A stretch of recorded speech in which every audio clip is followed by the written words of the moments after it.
Atlas, l'Oise de l'île. On applaudit très fort, mesdames et messieurs.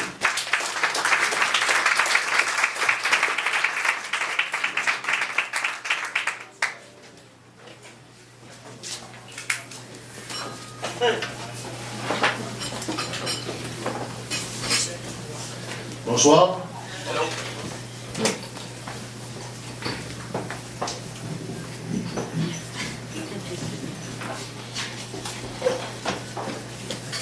La rouquine avait le regard vif et elle se promenait nue dans une chambre étonnée, fontaine volcanique, toute investie de plumes.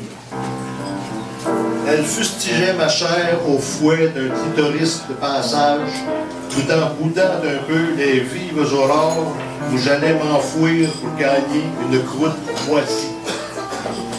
Parcourant les trottoirs, la rouquine fêtait l'insouciance des ardeurs animales et ne payait pas de mine quand elle jouait du crayon pour effacer l'amour. La passion lui léchait le ventre de l'intérieur et des lions brutaux lui dévoraient le corps. C'était sans répit que le soleil ruisselait d'averses quand son vagin de lune ne faisait plus de quartier. Le jupon soulevé par les rythmes du stupre, elle ne le rabaissait que pour voir le sommeil l'assaillir. Au matin, sa peau luisait comme une planète, glissée en silence dans une tasse où le café s'ennuie. Les cigognes, ayant déserté ses parages, ne restaient plus que des loups du sous-sol qui s'amenaient en remuant la queue et en riant des dents. Après tout, elle aimait bien la mort et les suicidaires qui exultent devant les fusils, derrière les chars d'assaut qui cloîtent au Père Noël. Mais que faire, bâtard, quand les martyrs ne veulent plus mourir? Quoi faire quand l'amour persiste et s'incruste? Les rouquines sont femmes de couleur qui chantent sans tendresse à l'oreille du fantasme. Les cicatrices me confrontent et je ne respire plus qu'à l'envers de ma vie.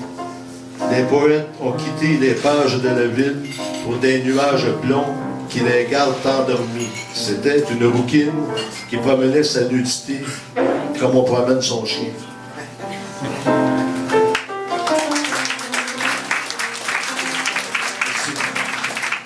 Derrière,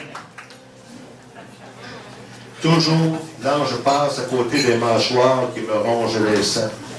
La vie me lance en bas du lit, siphonnant mon amour propre avec une paille dans l'œil de l'autre. Les becs en cul de poule ne deviennent efficaces qu'à certaines fonctions indispensables. La vie courante est dure à rattraper. Les oiseaux dénient toute référence à la gamme des émotions. Leurs duplex se bâtissent en hauteur et les nuages s'offusquent en sacrant contre le cri des oisillons cocaïnés qui font la fête aux riches. Je vous le dis en vérité, le jour où je n'aimerai plus, les nuages m'enterreront le cœur. Inutile de chercher rayonnement sous le vacarme d'un foie à toute saison. Émietté, le cœur se saupoudre mieux dans la poudrerie. Pour les amoureux, la rose rouge est un lys blanc qui s'ignore. Et voici que, pour le champagne des yeux, j'ai le tire-bouchon à cœur ouvert.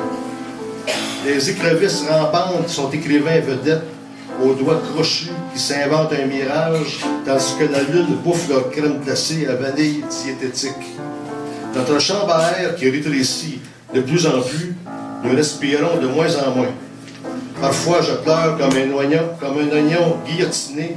Des fois, je ris, mais à temps partiel, quand les chatouillements me renversent. Mon estomac s'insurge contre le reflux indigeste des commerciaux forcés par une télé bullshit. Ignorerait-on que la simple vue d'une boîte de cure-dents suffit à me donner la faim? Les deux pieds dans la même pottine, je suis un étourneau attaché à lui-même, auquel le ciel refuse le fantôme des nuages. Faut dire, et tout, que les yeux noirs ne voient pas la neige de la même couleur.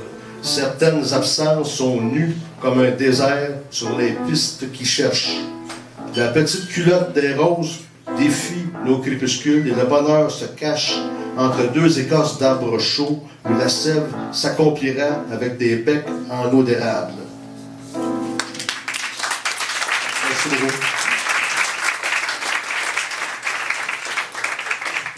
Alors, André Loiseau. On l'applaudit encore une fois, mesdames et messieurs. Merci beaucoup, André, alias Loiselet.